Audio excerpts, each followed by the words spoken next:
ಬಿಜೆಪಿಗೆ. ಏನಕ್ಕೆ BJP vote ಹಾಕ್ತೀಯಾ? ದೇಶ ಕಾಯ್ತಾ ಇದ್ದಾರಲ್ಲ, ಅದಕ್ಕೋಸ್ಕರ ಓಟ್ ಹಾಕ್ತಾ ಇದ್ದೀನಿ. ಯಾರು ಕಾಯ್ತಾ ಇರೋದು? ಸೈನಿಕರಿಗೆ ಬಲ ಕೊಟ್ಟವ್ರು ಯಾರು? ಪ್ರಧಾನಮಂತ್ರಿ ಮೋದಿ ಅವರು. ಯಾರು? ಅವ್ರಿಗೆ ಮೊದಲು ಒಂದು ಬಂದೂಕ ಕೊಡ್ತಿರಲಿಲ್ಲ, ಫ್ರೀ ಬಿಡ್ತಿರಲಿಲ್ಲ. ನಮ್ಮ ದೇಶದ ಸೈನಿಕರ ತಲೆ ಕತ್ತರಿಸ್ಕೊಡೋದು ಕೇಳೋರ್ ಗತಿ ಇರಲಿಲ್ಲ. ಅಷ್ಟೇ ಅಲ್ಲದೆ ದೇಶದಾಗ ಇವತ್ತು ಆಗಿರ್ತಕ್ಕಂಥ ಅಭಿವೃದ್ಧಿ ಕೆಲಸ 700 ವರ್ಷ ಆದರೂ ಬಿಜೆಪಿ ಮಾಡೋಕ್ಕಾಗಲ್ಲ.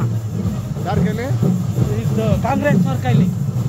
ಇವರು ಬಿಜೆಪಿಯವರು 10 ವರ್ಷ ಮಾಡಿರೋ ಕೆಲಸನ 700 ವರ್ಷ ಕೊಟ್ಟರು ಅವ್ರಿಗೆ ಮಾಡೋಕ್ಕಾಗಲ್ಲ. ಜೊತೆಗೆ ಅವ್ರು ಮಾಡಿರೋದು ಗ್ಯಾಸ್ಗೆ ಬಿಸ್ಕೂರಿಂದ ಪ್ರಧಾನಮಂತ್ರಿ ಯಾರಾಗಬೇಕು? ಪ್ರಧಾನಮಂತ್ರಿ ಯಾರಾಗಬೇಕು?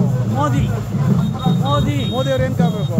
ಏನಕ್ಕೆ ಅಂದರೆ ದೇಶ ಅಭಿವೃದ್ಧಿ ಪಥದಾಗ ನಡೆಸೋಕ್ಕೆ ಸೈನಿಕರ ಬೆನ್ನೆಲ್ಲ ನಿಂತು ಭಾರತ ದೇಶ ಉಳಿಬೇಕು, ಸನಾತನ ಧರ್ಮ ಉಳಿಬೇಕು ಅಂದರೆ, ನಾವು ನಮ್ಮ ಮಕ್ಕಳೆಲ್ಲ ಸುಖವಾಗಿ ಜೀವನ ನಡೆಸಬೇಕು ಅಂದರೆ ಪ್ರಧಾನಮಂತ್ರಿಗಳು ಮೋದಿ ಆಗಬೇಕು. ಯಾವ ಊರು? ನಿಮ್ಮ ಹೆಸರೇನು? ನಮ್ಮದು ಹೆಸರು ಬಮಲಿಂಗಯ್ಯ, ಬಿಸ್ಕೂರು, ಮಾಗಡಿ ತಾಲೂಕು, ಕುದೂರು ಹೋಬಳಿ. ಬೆಂಗಳೂರು ಗ್ರಾಮಾಂತರದಲ್ಲಿ ಯಾರು ಓಟ್ ಹಾಕ್ತೀಯಾ? ನಾವು CN ಮಂಜುನಾಥ್. ಯಾಕೆ? ಯಾಕೆಂದರೆ ಅವರು ಬಿಜೆಪಿ ಬೆಂಬಲಿತ ಅಭ್ಯರ್ಥಿ.